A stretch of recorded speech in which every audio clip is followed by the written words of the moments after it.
আসসালামু আলাইকুম রহমতুল্লাহি ওবারাকাতুহ। পরম করুণাময় আল্লাহ তাআলা বলেন, ইয়া আইয়ুহাল্লাযীনা আমানুত্তাকুল্লাহা ওয়া কুলু কাওলান সাদীদা।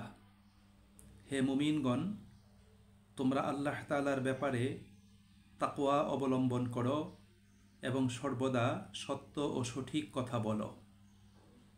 আল্লাহ তাআলা বলেন, ওয়াকুলু লিন্নাসি হুসনা। তোমরা মানুষের সাথে সুন্দরভাবে কথা বলো। রাসূলুল্লাহ সাল্লাল্লাহু আলাইহি ওয়াসাল্লাম বলেছেন, মান কানা ইউমিনু বিল্লাহি ওয়াল ইয়াউমিল আখির ফালিয়াকুল খায়রা। যে ব্যক্তি আল্লাহ তাআলার প্রতি এবং শেষ দিবসের প্রতি ঈমান রাখে, সে যেন সর্বদা উত্তম কথা বলে। আল্লাহ রাসূল সাল্লাল্লাহু আলাইহি ওয়াসাল্লাম বলেছেন, ওয়াল কালিমাতুত তাইয়্যিবাতু সাদাকাহ।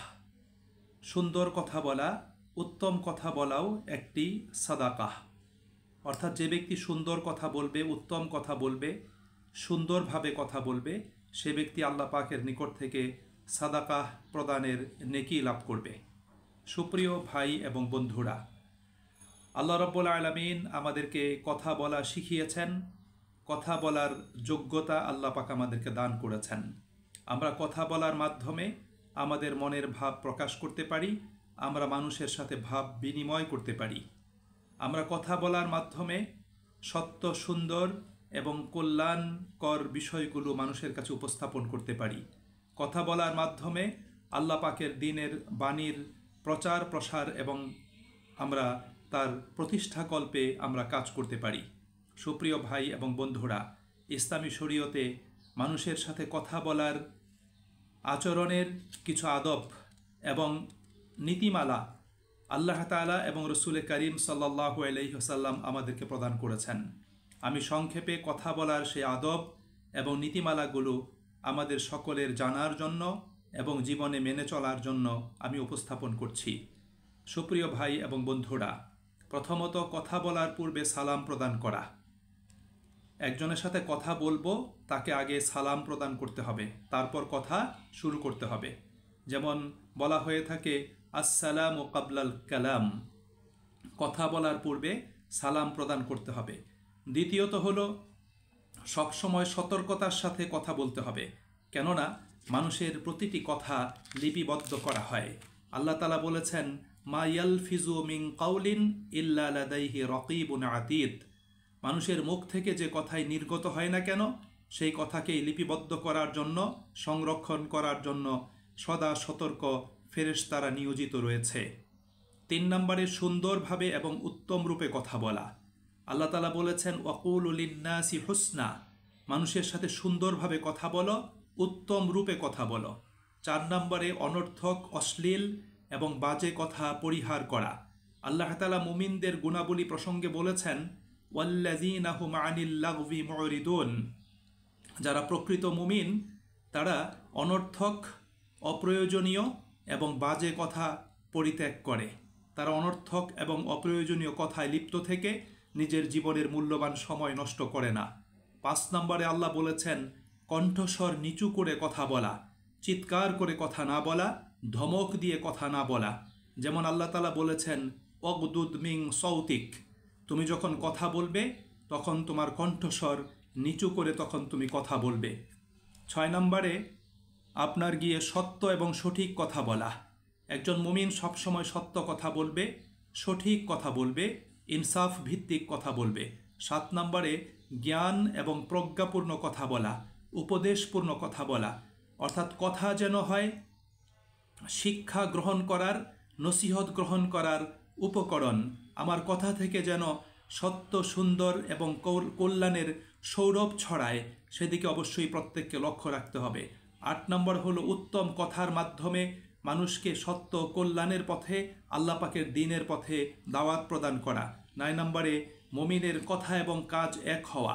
আল্লাহ তাআলা কোরআনে বলেছেন, লিমা তাকুলুনা মা লা তাফআলুন। তোমরা এমন কথা কেন বলো যে কথা অনুযায়ী কার্য সম্পাদন করো না।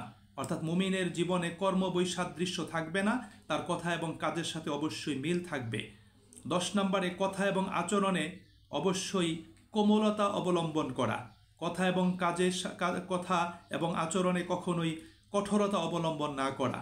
আল্লাহ তাআলা রাসূল করিম সাল্লাল্লাহু আলাইহি ওয়াসাল্লামের বৈশিষ্ট্য আলোচনা করতে গিয়ে বলেছেন, ফাবিমা রহমাতিম মিনাল্লাহি লিনতা লাহুম ওয়ালাউ কুনতা ফাজ্জান গালিজাল কলবি লানফাদ্দু মিন হাওলিক। আল্লাহ পাকের অনুগ্রহেই তুমি কোমল হৃদয়বান হয়েছ। যদি তুমি কর্কশ ভাষী হতে, কঠিন হৃদয়ের মানুষ হতে, তাহলে লোকেরা তোমাকে পরিত্যাগ করে তোমার চতুর্পার্শ্ব থেকে তারা সরে যেত। সুপ্রিয় ভাই এবং বন্ধুরা, মুসা আলাইহিস সালাতু ওয়াস সালামকে যখন আল্লাহ তাআলা ফেরাউনের দরবারে পাঠালেন, তখন কিন্তু মুসাকেও আল্লাহ তাআলা বলে দিয়েছিলেন যে তুমি ফেরাউনের সাথে গিয়ে কোমলতার সাথে তুমি কথা বলবে। আল্লাহ বলেছেন, ফাকুলা লাহু কাওলাল লাইয়িনা, তুমি যখন ফেরাউনের দরবারে যাবে তখন কোমলতার সাথে ফেরাউনের সাথে কথা বলবে, কর্কশভাবে কথা বলবে না। লাআল্লাহু ইয়াতাযাক্কারু আও ইয়াখশা, তাহলে আশা করা যায় ফেরাউন উপদেশ গ্রহণ করবে এবং সে আল্লাহ তাআলার ব্যাপারে ভীত হবে। সুতরাং আল্লাহ রাব্বুল আলামিন এই হেদায়াত নবীদেরকে আল্লাহ পাক প্রদান করেছেন। 11 নম্বর হলো, মেয়েরা যখন পরপুরুষের সাথে কথা বলবে তখন আকর্ষণীয় এবং কোমল ভাষায় কথা বলবে না। মেয়েরা কথা বলবে ভাব গাম্ভীর্য সহকারে কথা বলবে, কেননা তারা যদি কোমল ভাষায় কারোর সাথে কথা বলে তখন দুষ্ট হৃদয়ের মানুষ তার মনের ভিতরে খারাপ চিন্তা জাগ্রত হবে এবং সে খারাপ কাজ চরিতার্থ করার জন্য সে সুযোগ গ্রহণ করার চেষ্টা করবে। এই জন্য আল্লাহ রাব্বুল আলামিন এই বিষয়টা তিনি আমাদের মাঝে উপস্থাপন করেছেন। 12 নম্বরে, অজ্ঞ এবং মূর্খদের সাথে বিতর্ক না করে তাদেরকে এড়িয়ে চলা। তাদের সাথে কথা বলে তাদেরকে আপনি কখনোই সঠিক পথ দেখাতে পারবেন না, তারা সেখানে হঠকারিতামূলক আচরণ করবে। তাই আল্লাহ রাব্বুল আলামিন বলেছেন, ওয়াইজা খাতাবাহুমুল জাহিলুনা ক্বালু সালামা, জাহেল অজ্ঞ মূর্খ লোকেরা যখন তোমাদের সাথে কথা বলতে আসে তখন তোমরা তাদেরকে সালাম বলো, শান্তির বাণী তাদেরকে শুনিয়ে দাও, তাদের সাথে বিতর্কে জড়ায়ও না। আল্লাহ বলেছেন, ওয়া আরিদ আনিল জাহিলিন, জাহিলদেরকে তোমরা এড়িয়ে চলো, তাদের কাছ থেকে নিরাপদ দূরত্বে অবস্থান করো। 13 নম্বরে, মানুষের সাথে হাসি মুখে কথা বলা। হাসি মুখে কথা বলতে বলেছেন। হাদিসে এসেছে রাসূল করিম সাল্লাল্লাহু আলাইহি ওয়াসাল্লাম ইয়াতাবাসসামু, সব সময় তিনি মুচকি হাসি দিয়ে মানুষের সাথে কথা বলতেন। তার চেহারাতে চাঁদের মতো সুন্দর মিষ্টি হাসি সব সময় লেগেই থাকতো। 14 নম্বরে, মানুষের সাথে কথা বললে স্পষ্ট ভাষায় কথা বলতে হবে, দুর্বোধ্য ভাষায় কথা বলা যাবে না। যেই ভাষা মানুষ বুঝে না সেই ভাষায় কথা না বলে সহজভাবে মানুষের সাথে কথা বলতে হবে।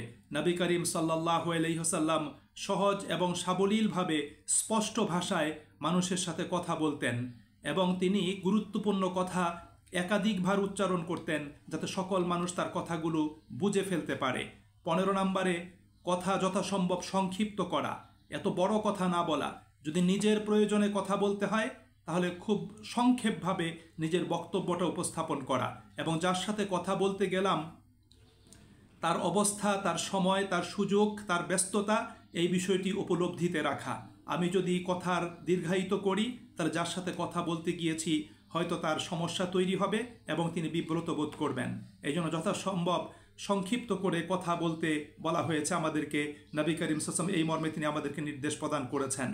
এবং কেউ যদি কথা বলে, এই 16 নম্বর পয়েন্টটি হলো, কেউ যদি কথা বলে তাহলে মনোযোগ দিয়ে তার কথা শোনা এবং তিনি যখন কথা বলছেন তখন সেই কথার মাঝে অন্য কোনো কাজে লিপ্ত না হওয়া, অন্য মনস্ক না হওয়া। যদি কেউ অন্য মনস্ক হয়ে যায়, অন্য কাজে লিপ্ত হয়, তাহলে যিনি কথা বলছেন তার প্রতি যথাযথ সম্মান প্রদর্শন করা হয় না। এই জন্য মনোযোগ দিয়ে তার কথাটা শোনা। 17 নম্বরে হলো কথার মাধ্যমে মানুষকে সৎ ও কল্যাণকর কাজে উৎসাহ দেওয়া এবং মানুষকে নিরুৎসাহিত না করা।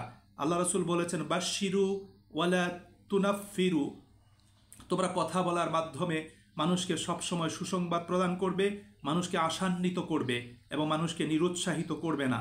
সুপ্রিয় ভাই এবং বন্ধুরা, 17 নম্বরে হলো সত্য মিথ্যা যাচাই করে কথা বলা। আমি যা শুনলাম তাই যেন বলে না বেড়াই। আল্লাহ রাসূল বলেছেন, একজন মানুষের মিথ্যাবাদী হওয়ার জন্য এতটুকুই যথেষ্ট, সে যা শুনে তাই মানুষের কাছে বলে বেড়ায়। সুতরাং আমার কান অনেক কিছুই শুনবে, সুতরাং কান যা কিছু শুনেছে সেটাকে যাচাই বাছাই না করে অন্যের মাঝে, অন্য মানুষের কাছে প্রচার না করা। এটা সত্য মিথ্যা যাচাই করে তাকে অবশ্যই কথা বলতে হবে। তারপরে 19 নম্বর হলো কারো কথা বলার মাঝে কথা না বলা। একজন কথা বলতেছেন, তার মাঝে নিজে ঢুকে গিয়ে সেখানে কথা শুরু করে না দেওয়া, এটা হলো ইসলামের গুরুত্বপূর্ণ একটা আদব। এবং সর্বশেষ যে পয়েন্টটি আমি বলতে চাচ্ছি সেটা হলো যে তৃতীয় জনকে এড়িয়ে কথা না বলা।